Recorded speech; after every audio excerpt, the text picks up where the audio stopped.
think that's so important for people to know, especially if they're unemployed, because otherwise their lack of work and their self-doubt will just override. And, if you don't feel like you're an A candidate, you're not going to get an A job. If you think you're an average candidate, you're going to get an average job. And I never hear people saying like, I want an average job. They're like, I want a dream job. So you really got to start from the inside. Before we start the show, I have a quick question for you. Is your resume stuck in the rejection pile? At Resume Assassin, I create powerful resumes that showcase your skills, experience, and achievements, getting you noticed by recruiters. I'll also optimize your LinkedIn profile, transforming it into a magnet for opportunity. Visit resumeassassin.com today and take charge of your job search. Visit resumeassassin.com. Welcome back to the show, everyone. I hope you're all crushing it this week. And, even if you are crushing it, I'm sure that many of you have felt, kind of that sense of stress and overwhelm, especially during a job search. And, maybe you're even experiencing it now. And I know that it happens to the best of us. And, it's happened to me before. And, have you ever wished that you could just be more joyful during the job search? Well, guess what? It can be true. This week, we're diving deep into the art of infusing your job search with ease and flow. Joining me today is the amazing Emily Liou. Emily is a passionate advocate for cultivating joy across all aspects of life, professionally, personally, and financially. She has a ton of experience in recruiting and hiring with Fortune 500 companies, top 100 AM law firms, and Silicon Valley startups. And she's here today to drop some major motivation. Emily, welcome to Recruiting Insider. I'm so excited and joyful to be here right now. And I just gotta say really quick, you have the most calming, chill vibes. And I think that's super helpful during the job search because everybody's running anxious. Yes, well, thank you. I appreciate that. I'm already calmer just chatting with you. So that's amazing. So Emily, of course, I'm super excited that you're here with me today. And, to kick things off, tell us just a little bit more about your background. Who are you and why are you so passionate about infusing joy into the job search? Yeah, well, I will say that I did not know what I wanted to be for a really long time. It took me about, 33 years in life to figure it out. I was a job hopper, just trying on anything and everything, growing bored of jobs 3 months in and always questioning what's wrong with me. But I realized we are just all on this journey of life, trying to figure out and getting clarity of what is most important to us. And oftentimes that comes with trial and error, but it also just requires us to do new things. So anyway, along my journey, I call myself a professional job seeker because I was constantly looking for new jobs. And I ultimately fell into recruiting. I was actually going to a staffing agency and the recruiter was like, you'd make a really good recruiter with your personality. Are you interested? And again, I was actually very unintentional back then. I was like, any job that fell into my lap, I was like, sure, I'll try it out. But it actually ended up being the perfect job for my personality. And I just ended up loving it. But what I found was I was always rejecting the candidates that truly needed help and just giving the job offer to the people who already knew how to play the game. And so in 2016, I started to just write daily job search advice. Here's what you really need to know. This is what I really want to say to you. I didn't know what a career coach was then, but it quickly evolved into becoming a career coach. And so that's a little bit about how I got started. And it's just, to me, I feel our careers are such a big component of our life. I don't think it should be our entire identity, and if you are making it your identity, that's a separate conversation. But because we spend so much time there and it truly, I don't think we shut off work and we don't shut off our personal lives. It's really in harmony with each other. I just really want people to wake up excited and happy and joyful in life. So that's a Yeah. little bit of the backstory. I love that. And I want to, unpack that just a little bit. I mean, tell me a little bit more about how we can figure out to wake up joyful, happy, and excited about what we do. What are the first Yeah. steps in doing that? Well, I think first is getting out of the if only then I will be trap. Because that's what a lot of us are chasing. It's that dangling carrot. Like, when I finally get that job, then I'll finally be worthy enough. Or when I get that title, then I'll finally be happier. When I finally get this on my resume or this achievement, then I'll finally be accomplished enough. And that, I call it a trap, because it's just this dangling carrot that once you get it, it's like a fleeting moment of, yay, I got it, okay, and then move on to the next thing. Especially if you're like identifying as an ambitious professional, you're just on this hamster wheel of chasing, chasing, chasing, chasing. And so if right now you feel lackluster, or you feel you're not as content or fulfilled or happy, and you're waiting for something external to happen before you can feel that, that's the game. That's what we want to start working with. Okay, I don't have to add anything to my plate. I don't have to add anything to my day. But can I start to look at what I do on a day-to-day with more gratitude and more appreciation, and truly savor the moment? Even if it's like drinking a cup of coffee. I think a lot of us, we just slug down that coffee, or we're like drinking it while we're typing. But it's like, can you actually just take a moment and be like, I so appreciate having this warm cup of coffee, and letting like the steam hit you in the face, and savoring that flavor before you move on to the next thing. Like, just by doing that and expressing the gratitude, it's going to shift the way you approach everything else throughout your day.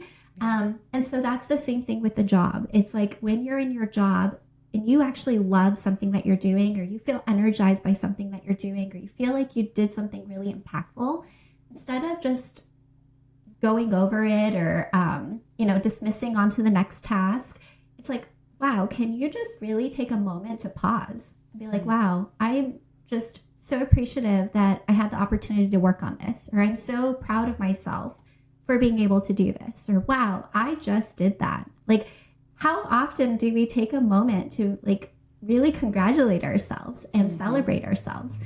So I feel like in the workplace, like, people they pour so much of themselves into the work, because that's the only place in life we receive recognition and praise and achievement. But oftentimes we're waiting for somebody else to do that for us, right? It's like, I hope my boss recognizes me. I hope I get that promotion or that raise. But when I work with my clients, I want them to like really tap into their individual, like, how do I give this to myself right now? Because again, that catapults you and that energizes you on a whole nother level. I'm a huge believer in living life with passion, and pursuing excellence really in everything that I do. And I mean, that includes job searching, really. When I do a little bit of deep work to really think about what is my purpose in life, it's not necessarily to achieve, but to pursue too, and that's something that I've been thinking about lately. It's really all about the journey. So I think that there's, a lot, I love what you said about just practicing gratitude in everything that you do, even if it's, like you said, that first sip of coffee in the morning, just being so thankful that you've been given the opportunity to sip that coffee, or if it's a project that, you've been given, being grateful that you can tap into these different skills, or maybe these different areas of expertise that, maybe you haven't used before, or even if it's something that you've never done before, maybe you're strengthening a skill that you could use later on. So I think that there are a lot of places in our lives, both personally and professionally, where we can really tap into that joy. And if we're not consciously thinking about that too, and being joyful, and really taking a step back to be like, oh, Thank you for that. It's easy, like you said, just to go on to that next task and to just keep doing and doing and doing and grinding and grinding and grinding. And if you're never thankful, if you're never taking that step back to really appreciate the journey, then it can get redundant. It can get taxing. It's really where burnout is led to, like, especially for job seekers. It's such a long journey for some, and it's an emotional roller coaster. Like, you don't know what's going to happen on the other end, or when it's going to happen, or where it's going to come from. And so if you're not having fun and you're not being joyful in the process of your job search, and you're just waiting to celebrate when you get that offer letter, oh my gosh, it's going to be such a challenging journey and not so joyful.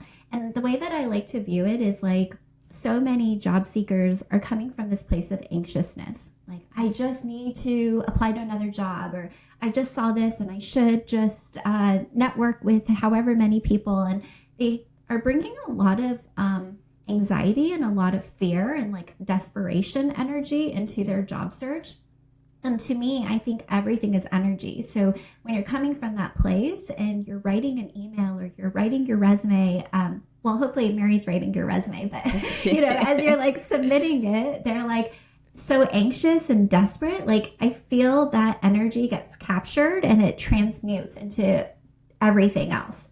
Even like in your networking or when you go into an interview, you can slap on positive affirmations. You could give yourself a little pep talk beforehand, but if subconsciously your energy is like, oh my gosh, I'm so over this job search. I'm so anxious. I'm not having fun. I'm not celebrating. I'm not smiling. I'm not laughing. I'm not grateful. I'm not appreciative. I'm not enough. Like, if that's the underlying, I say feeling or thought and pattern, all of it gets transmuted. So again, the question becomes, how do you start enjoying the journey today? Because if you're not, you're missing the point.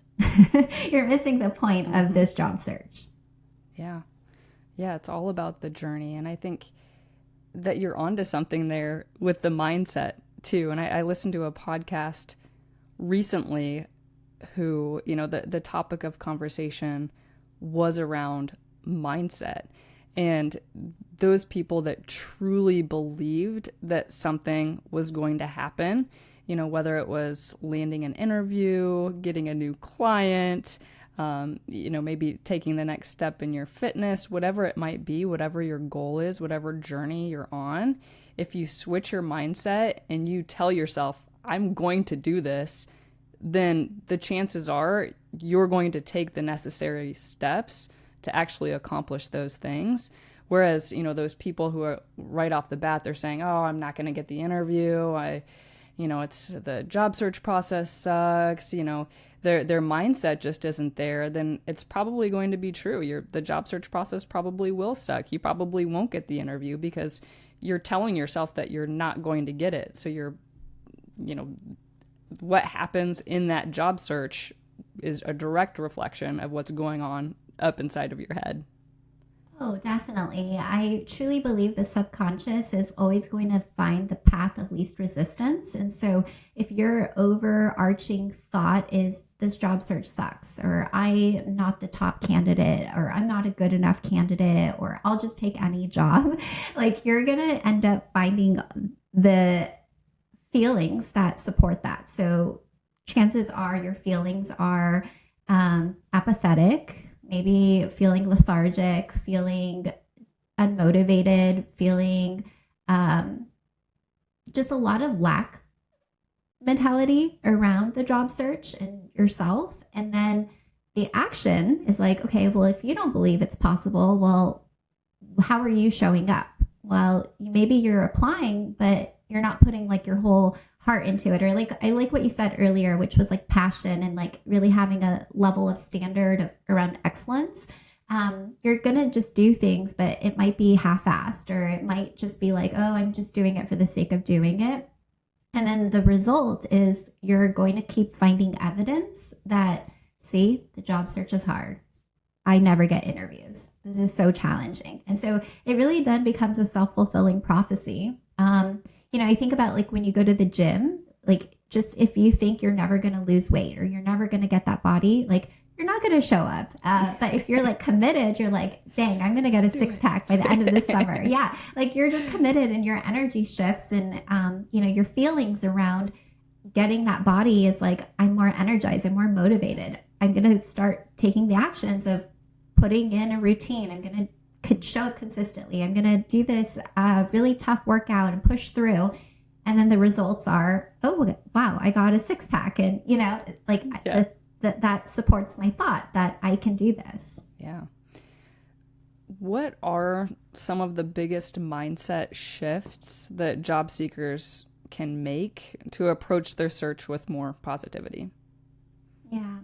I think a lot of job seekers are trying to motivate themselves. They say like, oh, I just need to get more motivated. I wish I were more motivated, or I want to get motivated. And they're really operating from a place of should or need. Like, I need to do this. I should be doing this. And to me, I never want to be motivated. I feel like motivating is more of a push. Like I'm pushing myself. I'm forcing myself. I'm doing the things that I should be doing or need to be doing.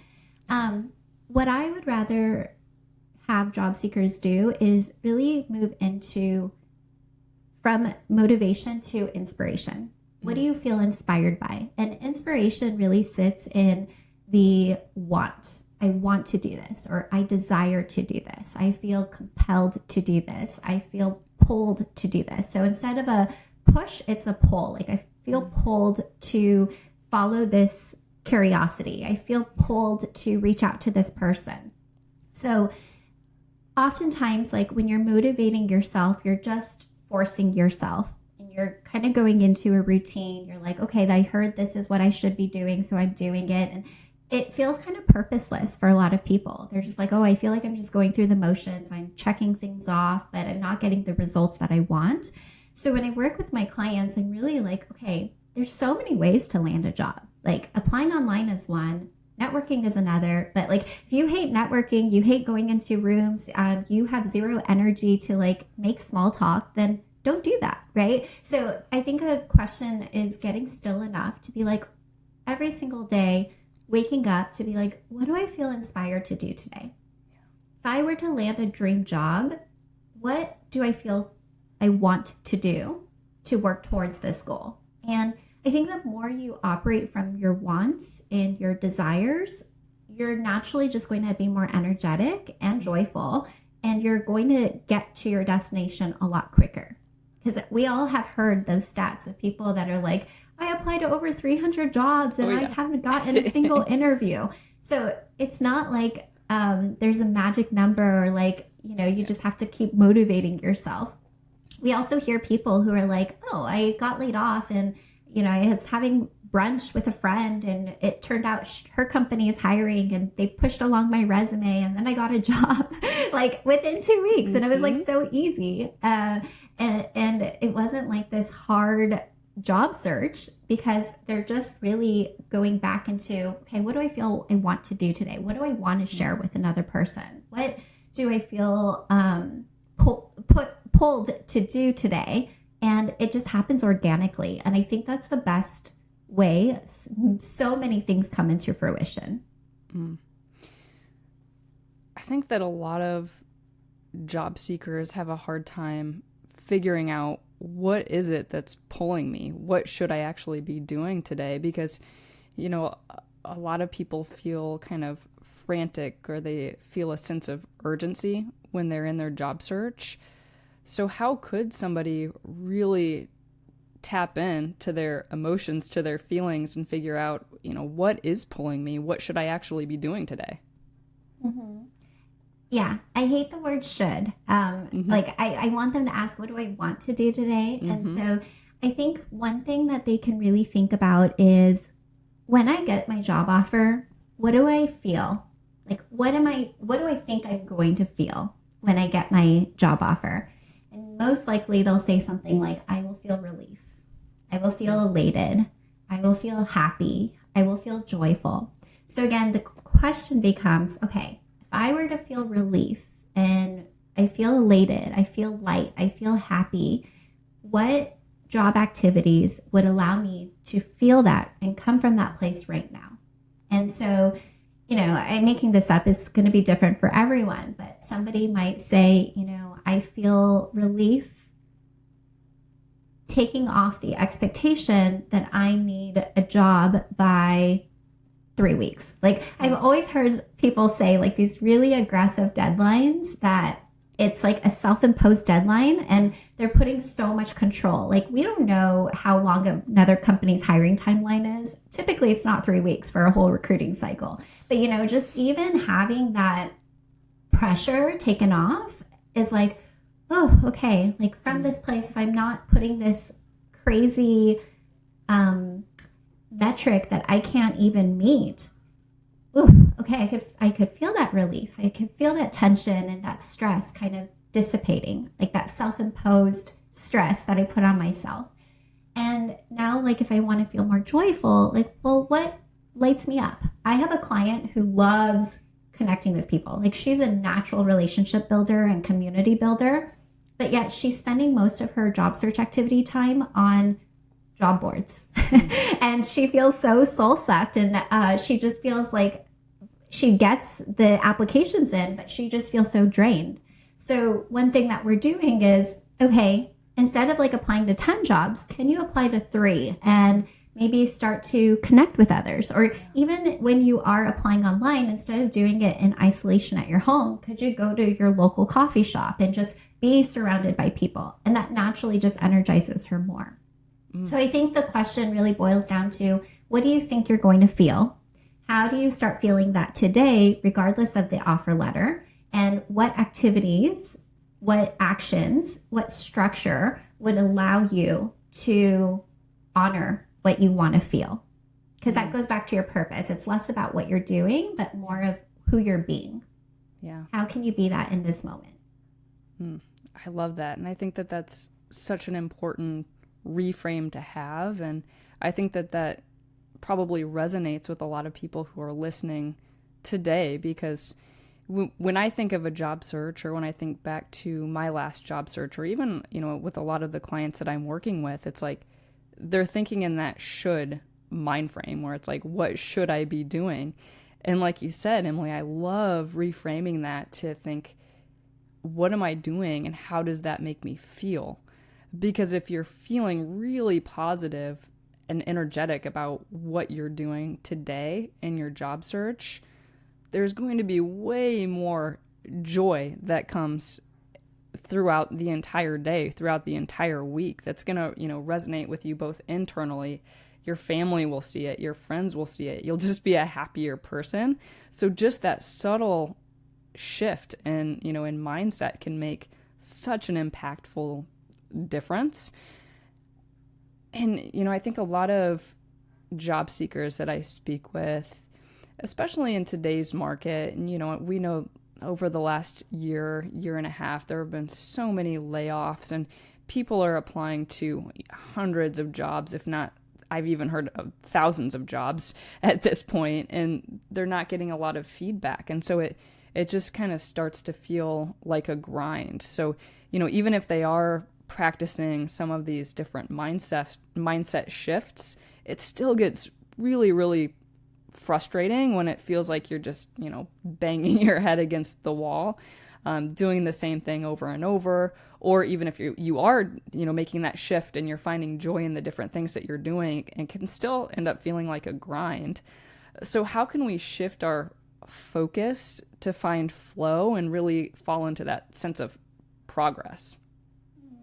Yeah, the first thing that came up for me was there's this thing called human design, and like their motto is, all of us are designed so uniquely different from each other, and yet we're all trying to do one thing the one way. And like, why are we doing that? Because we're all designed differently, and we all have different targets, and we all have different backgrounds. And so I just really want to empathize with anybody who's been like, I've been at this for 1,000+ job applications and I'm still not getting the results. Okay, for that person, I'd be like, let's take a break. Like, you obviously have now crossed your window of tolerance from what you're able to handle. Like, the smallest rejection is going to set you off. Yeah. The ghosting is going to set you off. And it's going to perpetuate this feeling of, I'm just not marketable. I'm just not hireable. I can never land a job. And again, that's the mindset loop that we talked about earlier. Your thoughts lead to your feelings, lead to your actions, lead to your results. And so anybody who has crossed that window of tolerance where like whenever you get into argument with like a partner, sometimes you're like, I don't know why that triggered me so much. Like that just set me off. Normally it wouldn't set me off, but it's because like your window of tolerance, the amount of stress that you're holding, and being unemployed is so stressful. Like you're probably getting pressure from your family. Like they mean well, but then you have friends who are like asking, so what are you up to these days? Are you working? And all of that, like it could feel so demoralizing and so defeating. And so you're holding a lot of tension if you've been job searching for months on end. Like most humans can handle weeks. And then as the weeks progress into months, they're like, oh my God, like something's got to change. And so just that for anyone listening out right now that knows they're frustrated, like you're so frustrated in your job search, you can't be happy, you can't be joyful, you are saying no to social events, you're deprioritizing your self-care because you're like, I should be applying. Like the thing that I want to say to you is you cannot apply 8 hours a day. You cannot job search 8 hours a day. What you really need is to expand your window of tolerance, which means you actually need to really practice resetting and regulating your nervous system. Because if you're going in with like a really stuffed up nervous system, you're not going to be able to perform your best. You're going to be anxious. You're going to like, the minute you get an interview, you're going to be so nervous and you're going to put so much pressure on yourself. Like, I just need to like nail this. I need to be perfect. I need to get this. Yeah. What often happens is the opposite happens, right? Like we put so much pressure, we like freeze, we let nerves get the best of us. And so this is more than ever where you need to inject more joy. You need to find your hobbies. You need to really put in some self-care tools into your day where you're regulating your system. So what this means is like if you're in fight or I'll say fight mode, like you're just always like on tension and like really like high energy, like the littlest thing like upsets you and you just like blow up at like the smallest things. You really need to practice some down regulation. Like go for a nice walk, let the sun hit your face. Like do this daily. It sounds counterproductive, but it's actually what's going to lead you to be able to muster the courage and have the energy and the endurance for this journey that you're on. But also, again, it transmutes into everything that you do. So when you're writing an email and you're coming from a place that's less stressed, your email is going to come out a lot cleaner and nicer, and what your true thoughts are going to be shared in that email.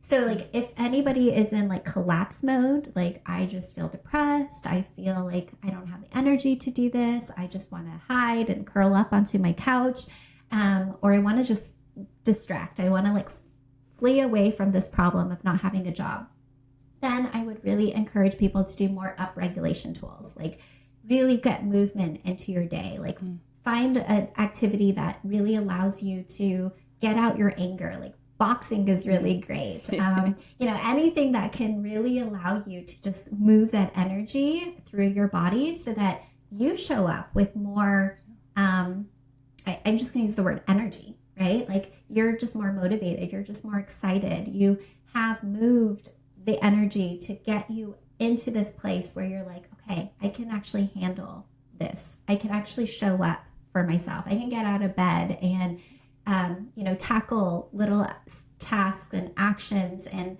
again, as you're doing these self-regulation tools, your window of tolerance is going to expand. So the next time you get a rejection email, it's not going to set you off the way it did before when you weren't taking care of yourself and you weren't infusing joy and social activities and movement and exercise and all those other little things that just allow you to be like, oh, I can like move. I can like function. I don't have to like stuff and suppress everything inside. Yeah.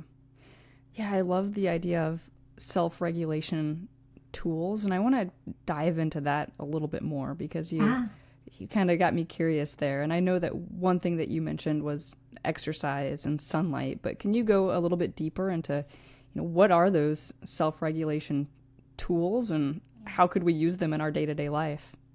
Yeah, so it's really like the nervous system is so important. And knowing like we all have a window of tolerance, like the moment we cross our window of tolerance, this is where we go into fight, flight, or freeze mode. Like biologically, we're just like, this is too scary. I'm going to like run away from this. Or, oh my gosh, like that triggered me. And now I'm just going to like, beat up on myself or like get angry and lash out. Or a lot of us, we end up hiding. Like we are just like, okay, I'm just going to ignore this. I'm not going to engage with anybody. I'm just complete shutdown. So we all go through this throughout our lives. And to me, people always ask, like, Emily, how do you hold so much? Like, how do you have a business and you run a family and you're doing all these other things? And it really goes back to being able to increase the window of tolerance. And there's a lot of different activities you can do. But for me, I try to put in at least 5 activities a day. And I try to build it up to 10 a day. And these are all, by the way, like free activities for the most part. Like you don't have to go out of your way and they don't take very long. So I'll just give some examples of like down regulation tools and up regulation tools. And then if your audience is listening to this, I just encourage you to think about what other ways you inject more joy or you release energy that you like and you can add to the list. And I would really have like a go-to list. So every day you're like, okay, I'm just going to infuse 5 of these and start to really regulate myself. So for anybody who is in down regulation, again, you want down regulation, like you want to calm yourself. You want to like let go of anxiety. You want to let go of nerves. Even starting your day with a 5-minute meditation, 10-minute meditation, like that's already going to start your day on a whole new tone. You could do yoga. Yoga is often really good for that. Again, walking, just standing outside, letting the sun hit your face. I think having something hot to drink is also really good, or something hot to eat. Like that's why comfort food is often really good for us. We're like, oh, that feels nourishing to our bodies. I would also say like even laying down, just like resting, but like really allowing yourself to like be in savasana, there's so many different activities. So you could probably even just Google like down regulation tools and find your favorite. Journaling would be another. So anything that really just gets you more calm down and more in present mode. And then a really good one that you can do anywhere is going through your 5 senses. So like in this moment, especially if you're out and about and you're like really anxious and you're like, oh, I don't have access to go out right now or go for a walk. You could just do the 5 senses. Like right now, okay, what do I see? I see a poster. What do I smell? I smell a perfume. What do I touch? I can feel the shirt on my on myself. What do I hear? I hear birds chirping. What do I taste? I taste my own saliva, but like just going through that can get you really present and really calm. So I really like that one. And then of course, breathing exercises. For upregulation, this is again where if you are in collapse mode, you're sunken shoulder, life is so hard, job searching is so hard, this is so frustrating, I wish it were easy. This is when you need to get out. You need to, like, social connection is huge. I'm a big pickleballer now. So like anytime I feel my energy is really low, I go play pickleball and I just move. Even if it's like 10 minutes, like that automatically gets me into a better state. Any high intensity activities are really good too, like running versus walking, just anything to elevate your heart level. Having something cold in the fridge is really great. So like drinking a cold juice or cold water, eating a watermelon, like it automatically sends your body to be like, okay, like let's go up. I often take a cold shower. I'm like, nothing will wake me up and alert my body more than a cold shower, but it just like shifts your energy and your state. A lot of us hold a lot of tension in our jaws. And so even like flossing, if you do it every morning and every night, like that activity of just like opening up your jaw releases tension and pressure. So again, these are all activities that you do probably already without really recognizing it. And they're free, they're quick, they're fast. Like there's no reason why people can't build up to like 5 to 10 practices a day. Yeah.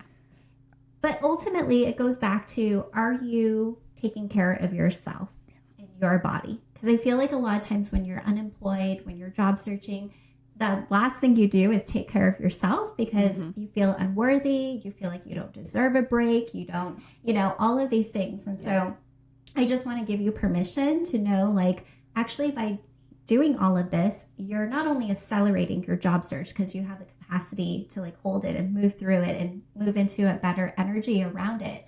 But you need to, like, because if you're just collapsed and you're on your couch and you're again just doing things because you feel like you should be doing it, but it's half-hearted or half-assed, like it's not going to do you any good. It's not going to do anybody else any good. Yeah. And I'm over here thinking, man, these are such valuable tips, whether you're job searching or you're just approaching burnout in your career, which, of course is totally a whole different conversation. But man, it's like, if you wake up and you do some breathing exercises, you do some yoga, you let that sunshine come in your face, and I'm guilty of not doing 5 of those things every single day because I get so busy in my day-to-day life, so I'm over here taking notes like, man, thanks, Emily. I'm going to start implementing some of these things into my own life. And I think that, I'll see more joy and happiness and fulfillment just because I am allowing myself to take these breaks and do things that, ignite all of my 5 senses in different ways. Yeah. And you'll get faster results too. I feel like a lot of us feel a break is counterproductive. And I had to really work through this because I'm self-identified, like high achiever. And I just am like, go, go, go, go, hustle, hustle, hustle, be busy, busy, busy. Like that's a rite of passage. And it took me a really long time. I had to work with a coach for 6 months to finally allow myself to be healthy feminine. Like I think allowing myself to just be, to just relax, to take a break and really see that as healing and recharging, and maybe not even taking a step back, but staying where I am so that I could lunge or like catapult myself like 5 steps forward. To me, like that's when I actually started not only getting better results, but more sustainable results too. And again, if we're not enjoying the process now, we're missing the whole point. Yeah. Like it's not about can Totally. I finally be happy when I finally get that achievement checked off. The answer is no. Like we all just put on a new achievement. So it's like, what's the point? Yeah. Let's just be happy now and let that, from that place of overflow, from that place of gratitude and appreciation and like, wow, like even though this is tough, even though it's not going the way that I want it to go, even though I haven't gotten the result yet, man, I'm so lucky. I'm so appreciative. I can't believe like how far I've come from, whatever, even though I'm not at the final destination, look at what I've done. And again, just even giving yourself that acknowledgement, that celebration, it energizes you to keep going. And especially for our interviewers out there, like if you're not doing this for yourself right now, you're not going to show up as a confident candidate in your interviews because you haven't yet given yourself the acknowledgement and the praise and the recognition that you're so desiring or you think you're going to get from a job offer. Yeah.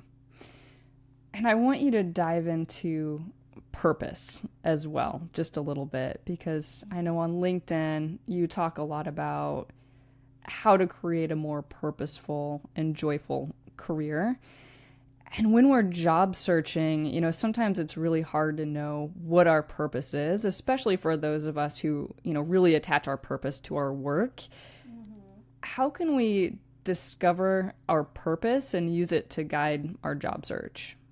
Yeah, I love this question. I am also in the camp that I don't think your purpose is just one thing. I don't think it's one title. I don't think it's one job. I think that your purpose is an overarching theme of why you're put on this planet. And this takes a lot of introspection, but yeah, everybody has a clear purpose, and we can have multiple purposes, and our purposes evolve depending on certain milestones and so forth in our lives, because our values change as well. But for me, like, I know, I'll just talk from my example and then I'll break it down. So like, my purpose is really clear. One, I'm here to raise the consciousness on this planet. Like, I've always wanted to just be a nurturer and like help others and help elevate others, and like really that I saw that in recruiting. I saw that when I was a resume writer in college. I saw that when I volunteered for things. I saw that obviously as a coach now, I like really help people see their blind spots. But even like now being a mom, I see like I'm always just trying to help my kids become a better version of themselves or reach their fullest potential. So that's like a really clear purpose for me, or theme through my life. My purpose is also just to connect with others and make others happy and smile and have genuine conversations. And what I really would encourage anybody to do right now listening is just looking at those moments in your life where you felt really purposeful, or you felt that thing was so meaningful, or you felt like, wow, I derived a lot of joy from that one thing. And it could go all the way back to childhood, even like playing with others, like that is a level of purpose. So to me, purpose is like, well, why are you here on this planet? It's not so that you could be an account manager and work for this one company, but maybe it's like, I really wanted to help this company put their products out there because I want to like just support another person and their mission, like that could be maybe the purpose statement. So you really want to start looking at like the themes of your life. When did you have the most happiness? When did you find the most joy? When did you feel like you were really making a positive impact or difference? And that kind of becomes more of your purpose. Is like, who are you being? Not necessarily what are you doing, but like, who are you being? Well, I am a thoughtful and considerate person. Like, maybe that's your purpose in life, So there's a lot of different ways to define purpose. But I think knowing, like, even if you're unemployed right now, what your purpose is can make you feel like, okay, I don't need that job to step into my purpose. I can step into my purpose now. And like, I'll just give you an example, because one of my clients was unemployed for 6 months. He bought into the misbelief that he didn't have a purpose because he was unemployed. And a lot of unemployed people say this, well, if I'm networking, like, what do I have to offer another person? Yeah. But in our group coaching program, he was just a plethora of wisdom. Like, people would ask questions and be like, oh, I have that resource, or, oh, you should check out this website. And he just had so much to give. And then within 3 months, he ended up landing a job. But when I asked him, like, what do you think allowed you to land your job so quickly? He was like, it was because I was able to start giving advice and resources to others. It reminded me that I actually have a lot to offer. And, coming from that place, he was like, it doesn't matter if I'm employed or not. I have a lot to offer. Like, I that go-to person that's always just giving resources and advice, and like, how can I help another person? So his purpose was really clear, and one of his purposes. Yeah, I love that. And I feel like your purpose can shift too, depending on, what stage of life you're in, what stage in the job search process you're in. or even, what stage in your career, kind of depending on, what are the different skills that you bring to that specific situation, and how can they really benefit different people. That's always changing, that's always evolving. And I love that you brought up, your client and how he really struggled with feeling that lack of purpose when he wasn't employed, because I speak with a lot of job seekers that feel that exact same way. It's like, well, I'm not providing for my family, I'm not contributing to a company, I'm not doing anything that's resulting in achievement, and so I feel, really down. But I think that, I just absolutely loved that example, and, how your client kind of came around and ended up, not only landing a job really quickly, but also reestablishing what his purpose was. Mm-hmm. Yeah. And I think that's so important for people to know, especially if they're unemployed, because otherwise their lack of worth and their self-doubt will just override. And, if you don't feel like you're an A candidate, you're not going to get an A job. Yeah. If you think you're an average candidate, you're going to get an average job. And I never hear people saying, like, I want an average job. They're like, I want a dream job. So you really got to start from the inside. Wonderful. I've loved every single minute of our conversation today, Emily. What's one key takeaway that you want our audience to run away with today? I'm just going to keep going back to, if you're not feeling joyful right now, you're doing it all wrong. Like, you really need to figure out, how can I just infuse 2% or 1% more joy into my day-to-day right now? How can I infuse 1% more joy into my job search right now?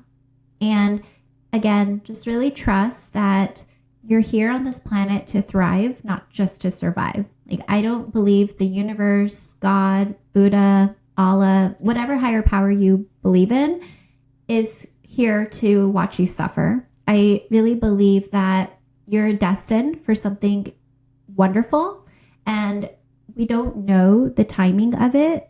We can't imagine like why we're going through this challenging tunnel right now of a job search, but I promise you there's a light at the end of the tunnel. And when you're on the outside of the tunnel, you're going to be so grateful for this time period, because to me, a job search is so confronting. It's the time of our lives where we're forced to have a transition, not just externally, but internally too.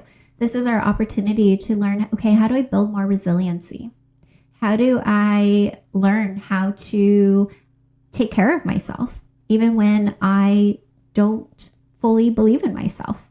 How do I find more joy and relaxation and peace and really heal from the burnout, or like the overachiever or the people pleaser, or I don't know, the perfectionist that is rooted in me, because that's how I survived up until this point. But this is actually what I need to heal. So to me, that's like why I love so much the life coaching and the mindset component of it, because I don't think it's all strategy. I mean, everybody, again, can use different strategies based on how they're designed. So that's another thing I want them to know, is like, it's not a one size fits all. Really lean into what you want to do, what you desire to do, and what feels right for you and most aligned for you. But all that to say is, if you're not having a joyful experience right now, you got to pause. Something needs to be recalibrated. And the littlest things can change. So again, you don't have to like go out and buy an expensive massage or go to a 5-star restaurant or whatever. Like, it's all within your reach right now. I love that. Where can we find you on social media? I'm actually most active on LinkedIn these days. So Emily Liou, and my website is cultivating.com. Nobody knows how to spell it. I'm sure it's in your show notes, but you can go to cultivateyourcareer.com as well. Amazing. Emily, thank you so much for coming on today. Thank you so much. This is such a pleasure.